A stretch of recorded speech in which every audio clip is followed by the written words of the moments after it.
aí pessoal, tudo bem com vocês? Aqui é o professor de inglês.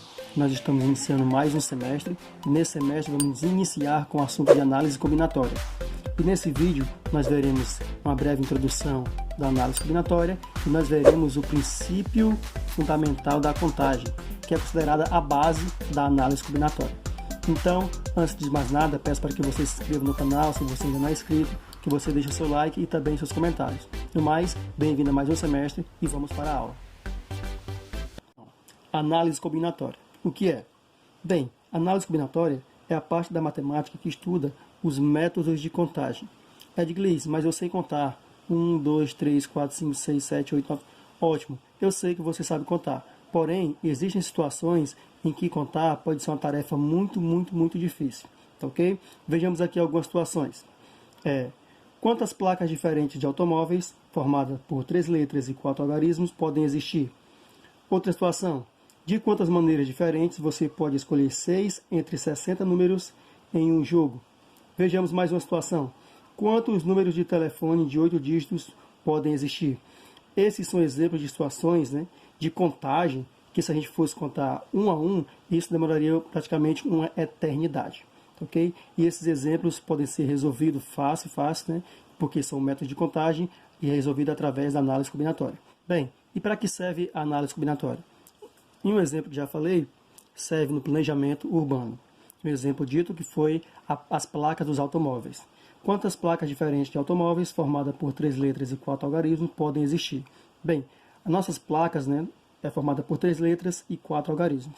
Com a análise combinatória, eu posso descobrir a quantidade de placas que eu consigo formar utilizando esse sistema.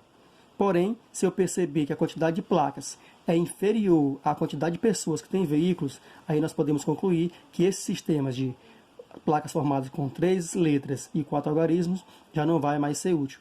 Tendo assim que ver um novo sistema de criação de placas. Okay? Uma forma de entendermos melhor a análise combinatória é praticando, resolvendo um problema na prática. Eis aqui um problema. Um homem possui 3 bermudas e 2 camisas. De quantas maneiras distintas ele pode se vestir, supondo que ele use uma bermuda e uma camisa? Bem, ele tem 3 bermudas e 2 camisas. Queremos ver a quantidade de combinações possíveis que ele pode ter usando uma bermuda e uma camisa. Bem, aqui as bermudas dele eu vou chamar, como são 3, vou chamar de B1, B2, B3. As camisas, como são 2, eu vou aqui chamar de C1 e C2. Bem, vamos aqui, mais aqui embaixo. Eu sei que ele tem 3 bermudas e 2 camisas. Vamos resolver esse problema utilizando a árvore das possibilidades. Bem, é o seguinte. Se ele vestiu a bermuda 1, com essa bermuda 1, ele tem 2 possibilidades de escolher as camisas. Já que ele escolheu a bermuda 1, ele pode escolher entre a camisa 1 e a camisa 2. Então aqui ele pode escolher a camisa 1 e também pode escolher a camisa 2. Supondo que ele escolheu a bermuda 2. Se ele escolheu a bermuda 2, para combinar com a bermuda 2, ele pode escolher tanto a camisa 1 como a camisa 2. Subindo mais um pouco aqui. Continuando, se ele escolher a bermuda 3, ele pode escolher para combinar com a bermuda 3 a camisa 1 e também a camisa 2. No final, nós temos aqui as possibilidades. Ele pode utilizar a bermuda 1 com a camisa 1, a bermuda 1 com a camisa 2. Pode utilizar a bermuda 2 com a camisa 1 e a bermuda 2 com a camisa 2. E também pode utilizar a bermuda 3 com a calça 1 e a bermuda 3 com a calça 2. No total, nós temos quantas possibilidades? 1, 2, 3, 4, 5, 6 possibilidades. Entendido? Aqui nós fizemos a árvore das possibilidades, que foi uma árvore pequena, só 6 possibilidades aqui. Porém, se o problema apresentasse, por exemplo, mais bermudas, mais camisas ou mais algum outro acessório, aí fazer toda essa árvore nós levaria mais tempo e também ocuparia mais espaço aqui. Entendido? Para isso, existe um princípio que ele é essencial e que é considerado a base da análise combinatória, que é o que nós vamos ver agora, que é o princípio fundamental da contagem. Bem, antes de vermos o princípio fundamental da contagem, eu listei aqui alguns tipos de problemas em que podemos utilizar a análise combinatória. São eles: lançamento de dados e moedas, formação de números, combinação de roupas, que foi o exemplo que nós fizemos há pouco, anagramas, entre outros. Tranquilo? Vamos lá para o princípio fundamental da contagem. Bem, princípio fundamental da contagem. Esse princípio é considerado a base da análise combinatória. Bem, esse princípio fundamental da contagem também é conhecido como princípio multiplicativo. E o que diz o princípio fundamental da contagem? Trouxe aqui uma definição, que diz o seguinte: se um evento depende de duas ou mais etapas independentes, a quantidade de ocorrências é o produto das etapas intermediárias. Bem, eu não consegui entender. Sem problema. Vou explicar a você de uma forma mais simples. Vejamos o seguinte: princípio fundamental da contagem também podemos abreviar e chamar de PFC, princípio fundamental da contagem.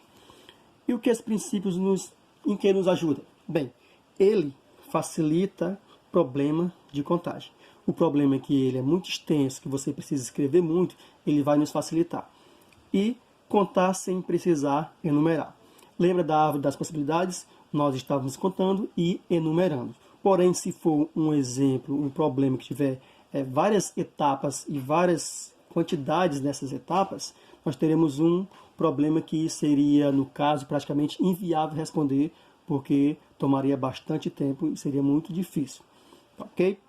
E, na verdade, como é que funciona o princípio fundamental da contagem? Funciona da seguinte maneira: os eventos são dados em etapas. O que quer dizer isso?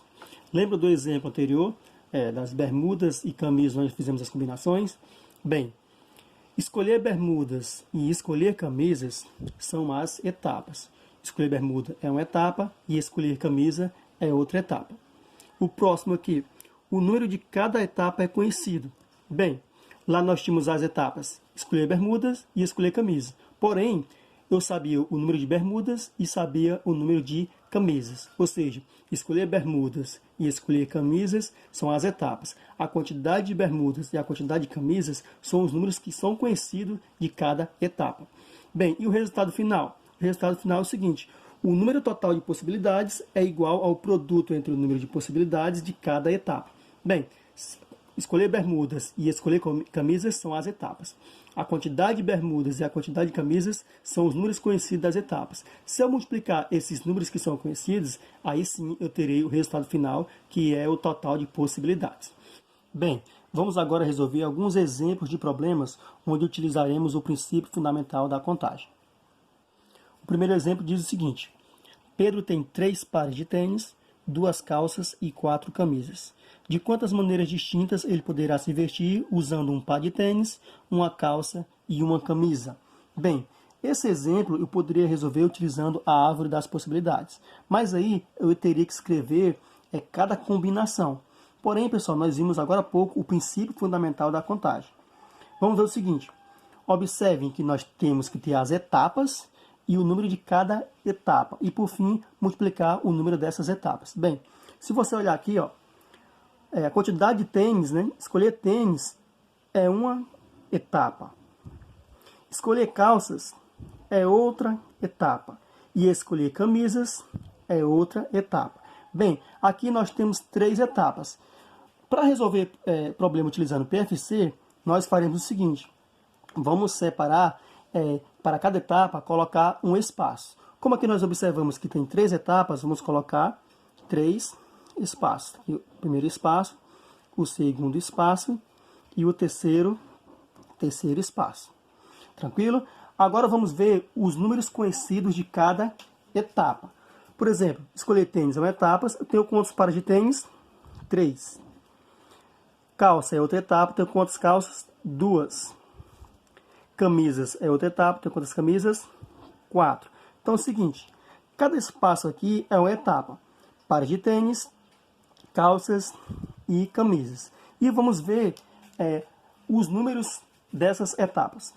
Tenho quantos pares de tênis? Desses tênis eu posso escolher quantos pares? 3. Das calças, 2 calças. E camisas, 4. Lembre, o resultado final é o produto do número conhecido das etapas. Então, aqui basta multiplicar. Por fim das contas, temos o quê? 3 vezes 2 vezes 4. 3 vezes 2 dá 6, 6 vezes 4, 24. Então, aqui, Pedro pode se vestir de 24 maneiras diferentes, usando um par de tênis, uma calça e uma camisa, tendo essas possibilidades aí. Tranquilo? Vamos para mais um exemplo. Bem, aqui no exemplo 2, nós temos um exemplo de formação de números. Diz o seguinte: quantos números naturais de 3 algarismos podemos formar com os números 1, 2, 3, 4 e 5?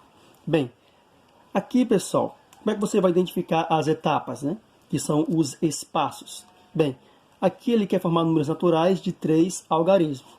Como são 3 algarismos, você sabe que vai ter a unidade, a dezena e a centena. Então, para a unidade você vai ter um espaço, para a dezena tem outro espaço e para a centena tem outro espaço. Se tivesse, né, dessa maneira: unidade, dezena e centena. Então, para cada uma delas você vai ter um espaço. Um espaço, 2 espaços e 3 espaços. Tranquilo? Lembrando que o princípio fundamental da contagem, depois que você pega a quantidade de cada etapa, você tem que multiplicar. Então, eu já vou colocar aqui, ó, vezes, também, vezes aqui. Bem, é o seguinte. Observe que eu tenho quantos números aqui? Eu tenho 1, 2, 3, 4, 5. Tenho 5 números. 5 algarismos. Não é isso? Para mim escolher as centenas, eu tenho quantas possibilidades aqui para colocar na casa das centenas? Eu tenho 5 possibilidades. Agora, para preencher as dezenas, tenho quantas possibilidades aqui? Também tenho 5 possibilidades. Eu posso colocar aqui o 1, ou 2, ou 3, ou 4, ou 5. Da mesma forma que na centena eu posso colocar 1, ou 2, ou 3, ou 4, ou 5. E aqui nas unidades também posso colocar 5. Tranquilo? Posso colocar 1, ou 2, ou 3, ou 4, ou 5. No fim das contas, é só você multiplicar. Então, vou aqui escrever novamente. Ó. 5 vezes 5 vezes 5. 5 vezes 5 dá 25. E 25 vezes 5 dá 125.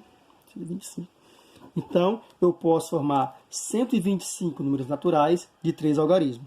Lembrando, pessoal, um detalhe super, hiper importante, que aqui nesse exemplo ele não dá nenhuma restrição. Quer dizer o quê? Quer dizer que os números aqui podem ser repetidos. Por exemplo, pode ser 222, 444, 555, ou seja, os números podem se repetir. Tranquilo? Vamos para mais um exemplo. Exemplo 3, também de formação de números. Quantos números naturais de 3 algarismos distintos podemos formar com os números 1, 2, 3, 4 e 5? Aqui, pessoal, requer uma atenção especial. Por quê? No exemplo 2, ele não colocou nenhuma restrição. Aqui no exemplo 3, já tem uma restrição. Qual é? 3 algarismos distintos, ou seja, os algarismos não podem se repetir. No exemplo anterior, eu até falei, os algarismos podem se repetir. Também era 3 algarismos lá. Aqui também são 3 algarismos. Por exemplo, se poder se repetir, 222, 111, 444, 555, eles estão inclusos. Quando ele tira algarismos que não se repetem, pessoal, nós temos que tirá-los também. Mas resolve praticamente da mesma maneira, sendo que nós temos que ter um olhar atento para essas restrições. Novamente, são 3 algarismos. Vou colocar aqui os espaços. Ó.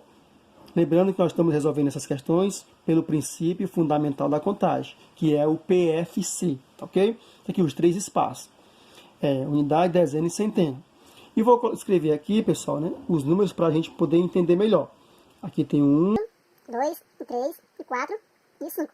São os números que eu posso escolher. Eu quero formar números naturais de 3 algarismos utilizando esses números. 1, 2, 3, 4 e 5. Vamos lá escolher.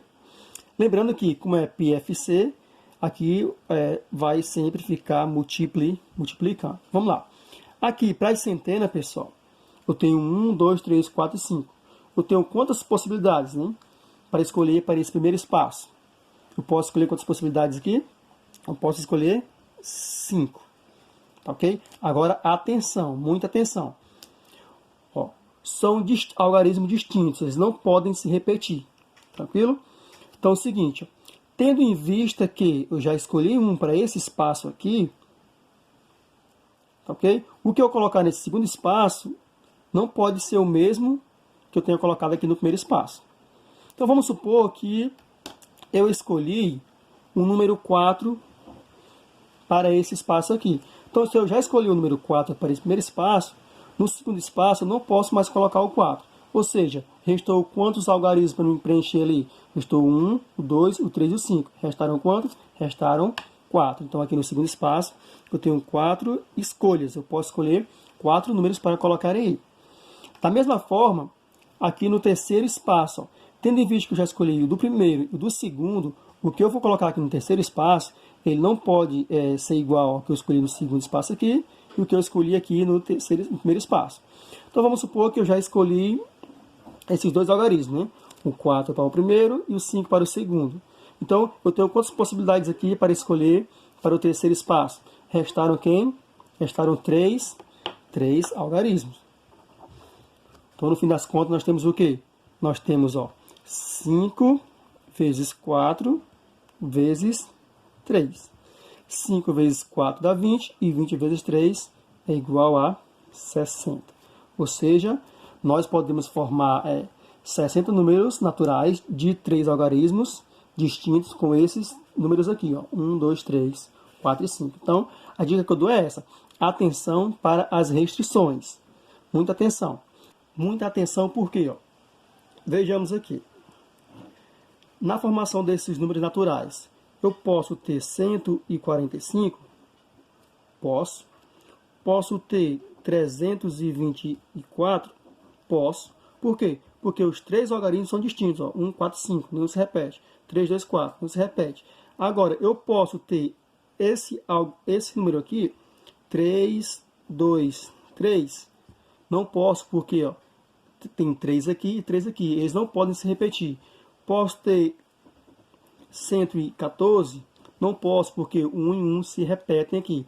Então, ele está excluindo os números que têm algarismos repetidos. Então, muita atenção. Vamos para mais um exemplo. No exemplo 4, temos o seguinte. Quantos números de 3 algarismos distintos podemos formar com os números 0, 1, 3, 5 e 7? Bem, aqui nós temos a mesma restrição que no exemplo anterior. Os algarismos têm que ser distintos. E nós temos outra restrição, pessoal, que vai incluir esse número 0 aqui. Ó. Sabe por quê? Pelo seguinte fato. Dos números possíveis a ser formados, nós temos um exemplo. Por exemplo, 135, são 3 algarismos distintos. Poderia ter 517, 3 algarismos distintos. Porém, pessoal, se eu pegar aqui, ó, o 0, o 1 e o 5, 0, 1 e o 5, esse número aqui, 0,15, ele não é considerado um número natural de 3 algarismos, porque esse 0 está à esquerda. Da mesma forma, se eu pegasse aqui 0,57, da mesma forma, ele não é considerado um número de 3 algarismos, ou seja, nós temos outro impasse aqui.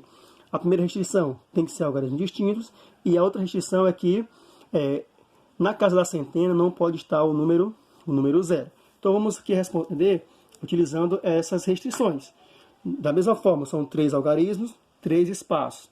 Primeiro espaço, segundo espaço, terceiro espaço. E aqui vou fazer aquele conjunto com os possíveis algarismos. Temos o 0, temos o 1, o 3, o 5, nós temos também o 7. Bem, a primeira restrição que nós temos aqui na casa da centena não pode ter quem? Não pode ter o 0. Tranquilo? Então, se não pode ter o 0, né? Nesse primeiro espaço aqui, eu tenho quantas possibilidades aqui de escolha? Já que não pode ter o 0, então eu posso escolher o 1, o 3, o 5 ou o 7. Eu tenho quantas possibilidades de escolha? Eu tenho 4 possibilidades de escolha para cá. Para esse segundo espaço, pessoal, lembre o seguinte, ó, os algarismos têm que ser distintos. Se eu já escolhi algum número para cá, para esse primeiro espaço, eu não posso colocar aqui números repetidos. Tranquilo? Então vamos supor que para esse primeiro espaço aqui, eu tenho escolhido o número 5. Então, aqui nesses dois espaços não pode aparecer o 5. Agora é o seguinte, ó, nesse primeiro espaço não pode ter o 0. Mas nesse segundo aqui pode. Também no último espaço ele pode ter o 0. Então, supondo que eu escolhi o 5 para cá, certo? Sobraram quantas possibilidades que eu tenho de escolha para o segundo espaço? Eu tenho 4 possibilidades de escolha. Tranquilo? Agora, para o terceiro espaço, como são formados por algarismos distintos também, o número que eu colocar aqui não pode estar no segundo espaço, nem nesse primeiro espaço. Então, vamos supor que eu tenha escolhido para cá o número 5 e para o segundo espaço o número 3. Né? Então, como são algarismos distintos, né, eu posso estar escolhendo quantos algarismos agora para esse terceiro espaço aqui, quantas possibilidades eu tenho. Eu posso escolher o 0, 1 ou 7. Então, eu tenho 3 possibilidades. Lembrando que o PFC, né, princípio fundamental da contagem, nós temos que multiplicar os números conhecidos de cada etapa. Então, nós temos o seguinte, ó, 4 vezes 4 vezes 3, 4 vezes 4, 16, 16 vezes 3, 48. Então, temos 48 possibilidades, ou seja, 48 números de 3 algarismos distintos que podemos formar com esses números aqui, ó, certo? Novamente, atenção às restrições. Aqui nós tivemos duas restrições. Os algarismos têm que ser distintos e nós temos a restrição do número 0, ou seja, não pode iniciar com 0, beleza? No nosso quinto e último exemplo, nós temos o seguinte. Quantos números pares de 2 algarismos distintos podemos formar com os números 1, 2, 3, 4, 5 e 6? Aqui também nós temos duas restrições. A primeira aqui, que é novidade para a gente agora, é que esses números têm que ser pares. E a outra restrição que nós já vimos, né, que os algarismos têm que ser distintos. Bem, é o seguinte. Para o número ser par, pessoal, ele tem que terminar com o número par. Então, a terminação dos números para ser pares são 0, 2, 4, 6 e 8. Ou seja, se o número termina com o número par, ele vai ser par. Então, é o seguinte. Aqui, o número é formado por 2 algarismos. Ou seja, né, são duas etapas. Nós teremos aqui o nosso 2 espaço. Vou colocar logo aqui a multiplicação no meio, porque nós estamos utilizando o princípio fundamental da contagem. E aqui eu vou colocar nossos números, ó. Você precisa sempre fazer isso? Não, pessoal. Estou colocando aqui assim, para que vocês entendam melhor. Então, tem 1, 2, 3, 4, 5 e 6. Perdão, tá? Então, é o seguinte, ó. Para ser par, pessoal, ele tem que terminar com o número par. Se você pegar aqui, ó, quem desses números aqui são pares? Nós temos aqui par número 2, número 4 e o número 6. Então, para mim escolher o número par aqui para o final, para me garantir que ele seja par, eu tenho quantas possibilidades de escolha? Eu tenho 3 possibilidades de escolha. Aqui eu posso escolher o 2, o 4 ou o 6. Tranquilo? Vamos supor que eu escolhi o 4. Vamos supor que eu escolhi o 4, certo? Se eu escolhi o 4, como ele quer que o algarismo seja distinto, quantas possibilidades de escolha eu tenho para esse primeiro espaço aqui, no caso das dezenas, não é isso? Então, se eu já escolhi um para cá, eu não posso escolher ele novamente porque vai se repetir. Ele quer que seja distinto. Então, sobraram quem? Sobrou o 6, 5, 3, 1 e o 2. Ou seja, 1, 2, 3, 4, 5. 5 possibilidades de escolha para cá. Pronto. Por fim, já está encerrado praticamente, né? Ó. Agora é só multiplicar. Tem 5 vezes 3, que vai ser igual a 15. Tranquilo? Então, eu tenho 15 números pares de 2 algarismos distintos, né, formado com esses números aqui. Tranquilo? Pessoal, essa foi a nossa aula, né, de análise combinatória, onde nós vimos a sua introdução, vimos que a análise combinatória estuda os métodos de contagem, vimos que a aplicação dela está no planejamento urbano e nos ajuda a resolver problemas de contagem. E vimos um princípio que é a base da análise combinatória, onde nós fizemos 5 exemplos e espero que tenham entendido que é o princípio fundamental da contagem, mais conhecido por PFC. Então, pessoal, aguardo as atividades de vocês, espero que tenham entendido. Qualquer dúvida, deixe aí nos comentários, também podem me procurar. Tranquilo? Então, um forte abraço e até a próxima.